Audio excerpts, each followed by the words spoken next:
안녕하세요. 건가파 시인입니다. 2026년도 신춘문예 당선작, 이 작품이 당선된 비결은 뭘까? 마지막까지 심사위원의 손을 떠나지 않은 그 창작의 비결이 무엇일까? 오늘은 그 비결을 알아보는 두 번째 시간으로 2026년도 동아일보 신춘문예 당선작 이형초 시인의 디아스포라를 만나보겠습니다. 이형초 시인은 2001년 목포 출생이고 단국대 문예창작과를 졸업했네요. 그러니까 나이는 20대 중반이고 문예창작 수업에 정통 코스를 밟아온 신인이라고 하겠습니다. 여기서 우리는 한 가지 생각을 해볼 점이 있는데요. 바로 문예창작 전공자와 비전공자, 즉 독학으로 시창작을 공부하는 것과 관련된 문제라고 할 수 있는데요. 여러분은 어떻게 생각하십니까? 문인이 되려면 반드시 대학에서 문예창작을 전공해야 할까요?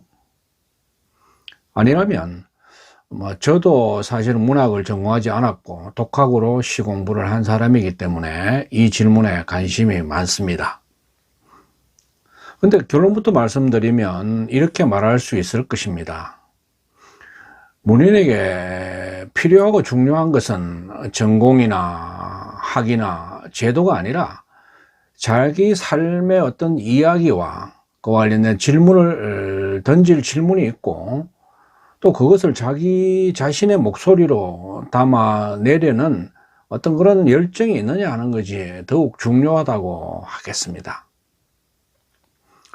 다시 말하면 창작을 전공한 분은 아무래도 글 쓰는 기술이 좋고 문학 담론에도 익숙하고 무엇보다도 서성이나 동문 같은 네트워크가 좋기 때문에 문인으로 성장하기 쉬운 점은 분명히 있을 것입니다. 그러나 너무 빨리 시를 잘 쓰는 시인이 되고 또 문학적인 어떤 정답에 길들여지면 단점도 발생하겠죠. 반면에 혼자 공부하는 독학자의 경우에는 아무래도 기초나 글쓰기의 기술이 약할 것이고 등단 후에도 성장하는데 아무래도 몇 배의 더 노력이 필요할 것입니다. 하지만 독학으로 습작을 하거나 또 세상에 많은 경험을 한 후 글쓰기를 한 분들의 경우 장점도 많다고 볼 수 있습니다. 어떤 자기만의 고유한 목소리, 어떤 사유의 원형이 살아있고 또 어떤 틀에 얽매이지 않는 자유로움을 갖고 있기 때문에 장점이 될 수 있겠습니다. 그렇다면 우리 문학사의 유명한 시인들은 어떨까요? 잘 아시는 바처럼 김소월은 상업학부 출신이죠. 그리고 윤동주는 영문학을 공부했습니다. 백석은 경제학을 전공한 걸 알고 있는데 맞는지 모르겠습니다. 대부분 이렇게 말하자면 꼭 문예창작을 전공한 시인들이 아니라는 것이죠. 당시에는 문예창작가가 물론 없었겠지만 어쨌든 창작이라는 것을 전공하지 않았기 때문에 어쩌면 자기만의 시를 쓸 수 있지 않았을까 이렇게 생각해 볼 수 있을 것 같습니다. 잠시 이야기가 다른 방향으로 흘렀는데요.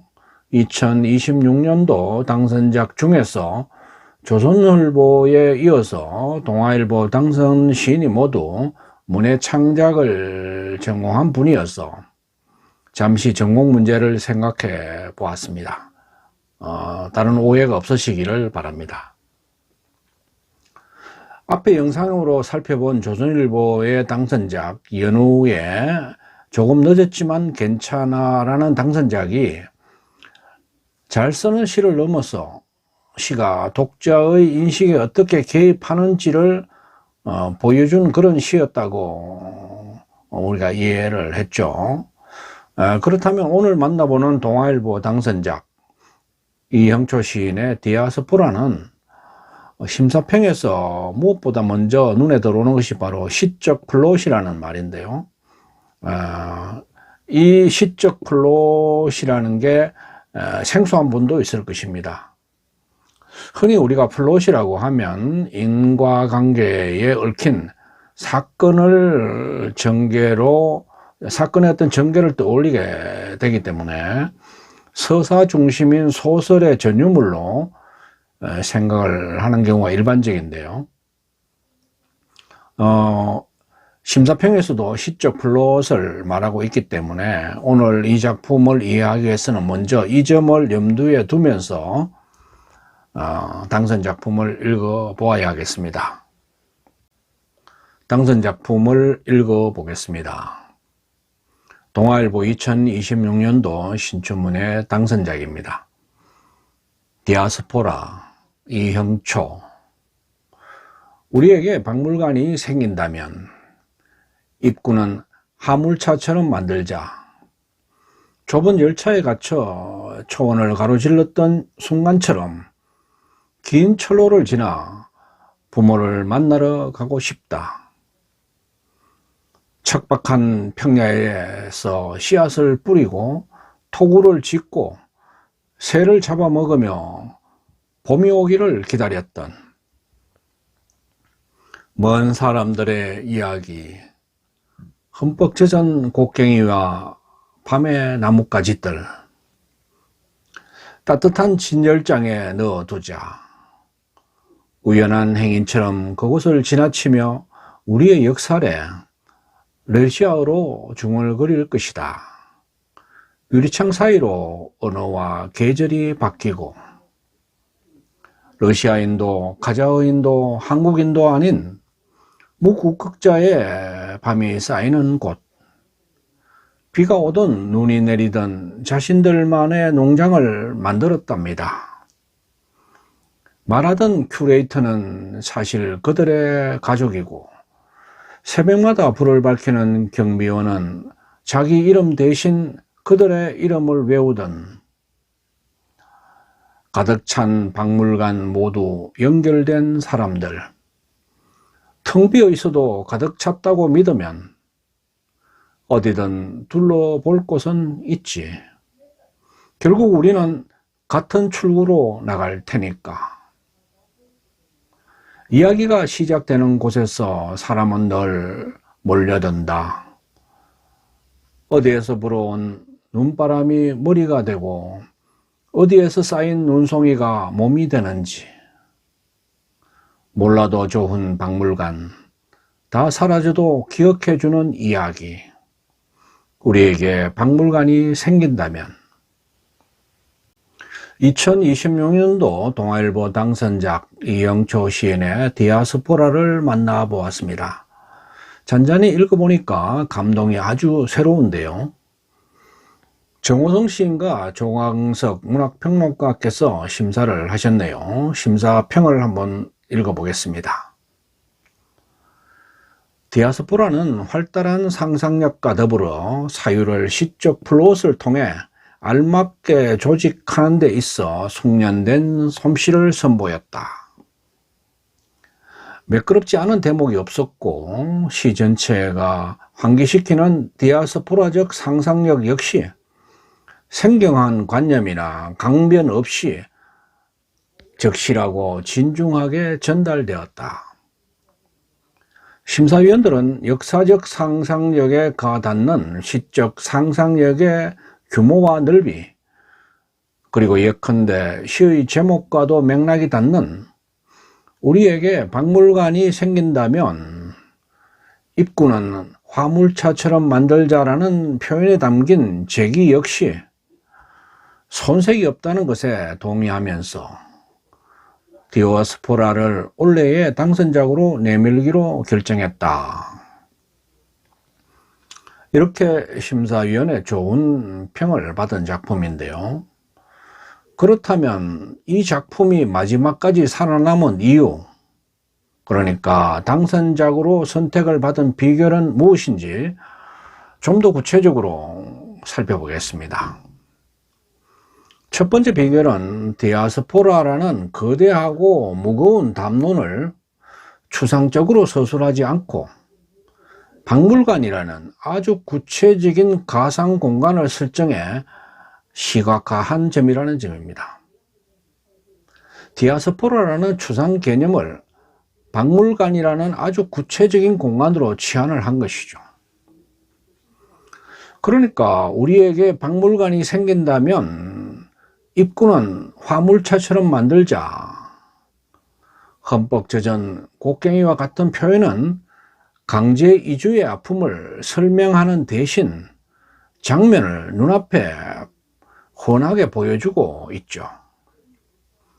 역사니, 이산 가족이니, 강제 이주니, 정체성 같은 말은 한마디도 사용하지 않고 있습니다. 그리고 화해니, 연대니, 희망이라는 말도 쓰지 않고 있죠. 대신 입구, 진열장, 큐레이터, 경비원, 출구라는 박물관의 공간과 동선으로 독자를 이끌고 갑니다. 당선작으로 선택을 받은 두 번째 비결은 이 시는 단순히 감정을 나열하는 것이 아니라 박물관이라는 것을 제안하고 내부 묘사를 보여주고 또 약간의 정체성 혼란에 대해서 이야기를 하고 그리고 연대와 희망이라는 어떤 그런 서사 구조로 전개되고 있습니다. 흔히 우리가 플롯이라고 하면 소설의 전유물로 생각하기 쉽죠. 하지만 시적 플롯은 소설과는 조금 다른 의미로 쓰이고 있는데요. 최근 신춘문예 당선작들의 핵심적인 당선 비결이 바로 이 플롯이기도 합니다. 심사위원들이 시적 플롯을 통해 알맞게 조직했다고 극찬한 이 작품은 바로 당연히 이 시가 가진 어떤 단단한 구조, 즉 플롯을 가진 시라는 점 때문일 것입니다. 그 구조를 보면은 도입부는 일종의 설정이죠. 우리에게 박물관이 생긴다면 입구는 화물차처럼 만들자라는 것인데요. 그러니까 박물관이라는 어떤 가상 공간을 설정해서 독자의 호기심을 유발하는 것입니다. 시상을 확장하는 전개 부분에서는 척박한 평야, 러시아어, 무국적자의 밤, 경비원 등이 구체적으로 등장하고 묘사됩니다. 그러니까 디아스포라의 역사적 아픔을 박물관 내부의 풍경으로 구체화하고 있는 것이죠.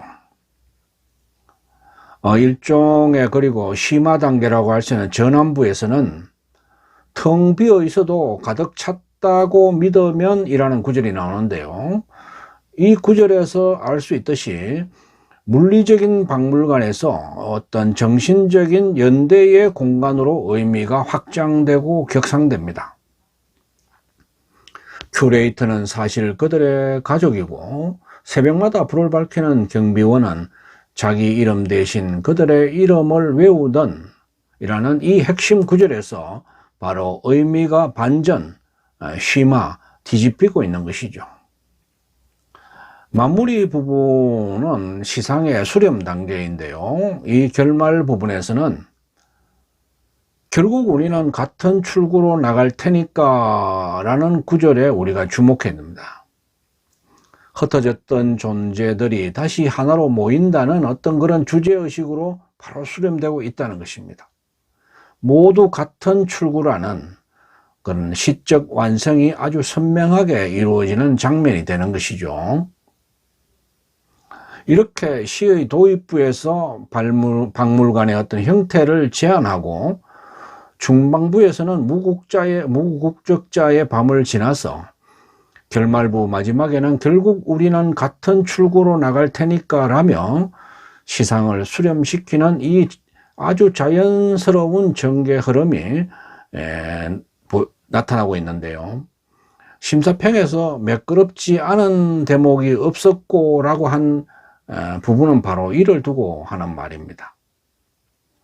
시적 플롯이 현대시 창작에서 왜 중요하고 심사에서 왜 부각되고 있는지는 너무 중요하기 때문에 제가 별도의 영상으로 제작을 할 때 자세히 설명을 드리도록 하겠습니다. 당선작으로 선택을 받은 세 번째 비결은 당선 소감에도 나오지만 작가는 이사를 하며 느낀 낯선 세계에 대한 외로움이라는 개인적인 정서에서 출발해서 디아스포라라는 역사적인 맥락과 연결되면서 시의 체급을 키운 경우라고 할 수 있겠습니다. 아주 특별한 상상력의 성취라고 할 수 있겠죠. 텅 비어 있어도 가득 찼다고 믿으면 어디든 다시 둘러볼 수 있을 것 같아서라는 구절은 당선 소감인데요. 이 내용은 시 속에 텅 비어 있어도 가득 찼다고 믿으면 이라는 구절로 나타나고 있죠. 당선작으로 선택을 받은 네 번째 비결은 심사평에서 생경한 관념이나 강변, 그러니까 억지 주장 없이 진중하게 전달되었다라고 평했는데요. 이 점도 사실 매우 중요합니다. 신춘문예 응모작들이 흔히 범하는 실수가 어려운 단어 남발이나 과도한 자아 치중인데, 이 시는 아주 단정한 문장으로 독자를 설득하고 있는 점입니다. 시 본문에서 텅 비어 있어도 가득 찼다고 믿으면 어디든 둘러볼 곳은 있지라는 구절이나 러시아어로 중얼거릴 것이다, 큐레이터는 사실 그들의 가족이고 같은 문장은 아주 담백하지만 깊은 울림을 지니고 있습니다. 이렇게 이 시는 연민을 강요하지도 않고 또 교훈을 말하지도 않습니다. 피해 의식을 외치지도 않고 있죠. 대신 그런 거리와 절제를 아주 엄정하게 유지하면서 시적 긴장을 만들어내고 있습니다.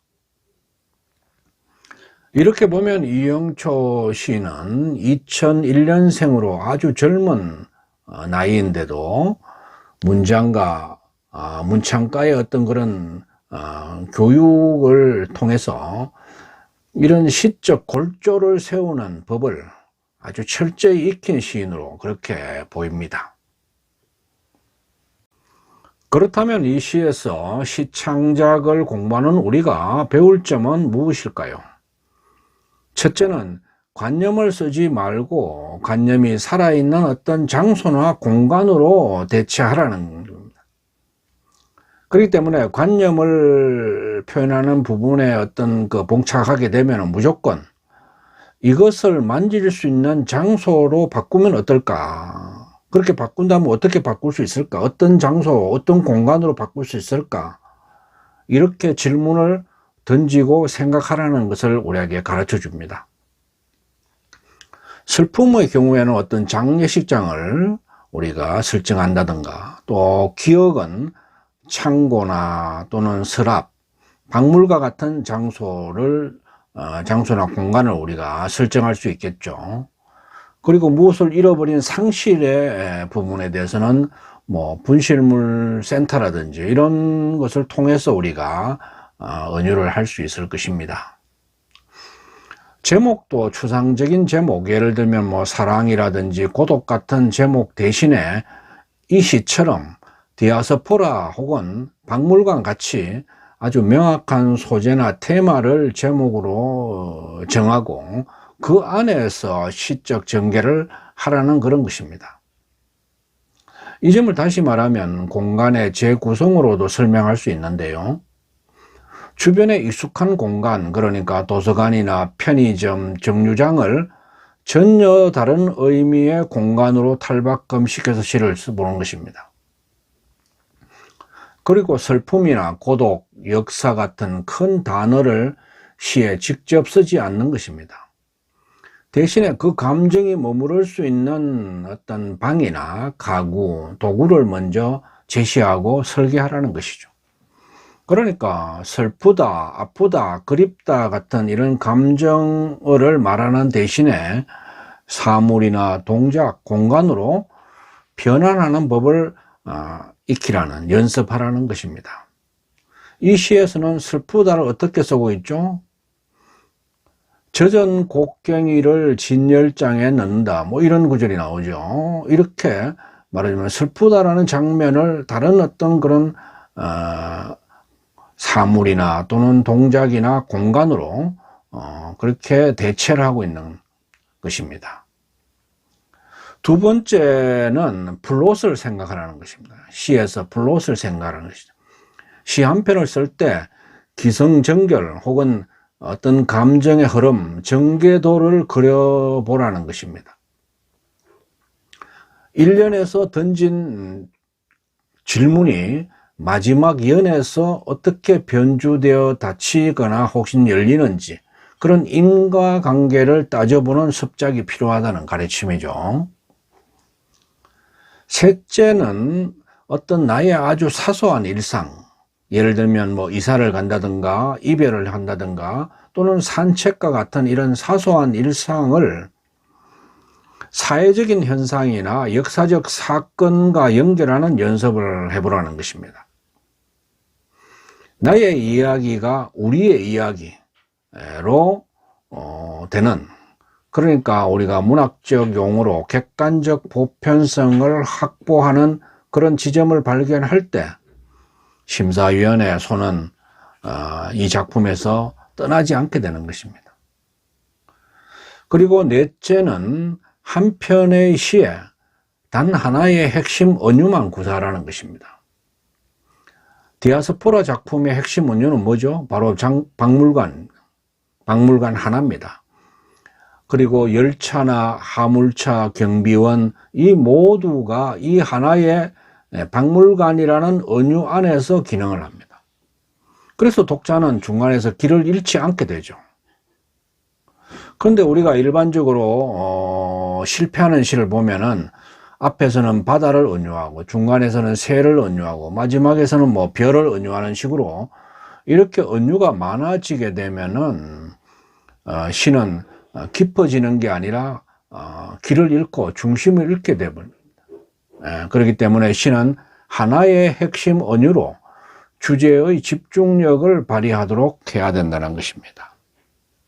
지금까지 우리는 2026년도 동아일보 신춘문예 시당선작 이형초 시인의 디아스포라를 함께 만나보았습니다. 이 작품이 끝까지 살아남은 비결은 어떤 뜨거운 시적인 감정의 표현이 아니라 구조와 상상력의 설계가 아주 뛰어나고 선명하기 때문에, 그리고 완성도가 높기 때문이라고 할 수 있겠습니다. 그래서 이 시에서 우리가 배울 점을 몇 가지로 압축해 보면은, 첫 번째는 주제보다 구조나 플롯을 먼저 생각하라는 것입니다.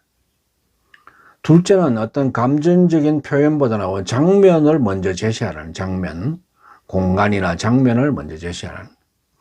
셋째는 은유는 하나만 충분하다는 것입니다. 이 세 가지만 잘 새겨서 창작을 해도 우리는 좋은 시를 얻을 수 있지 않을까 생각됩니다. 제가 이어서 만드는 별도의 영상, 즉 시적 플롯과 관련된 시의 구성, 설계를 어떻게 할 것인가와 관련된 영상을 이어서 제작할 테니까 이 영상도 꼭 연결해서 시청을 하시기 바랍니다.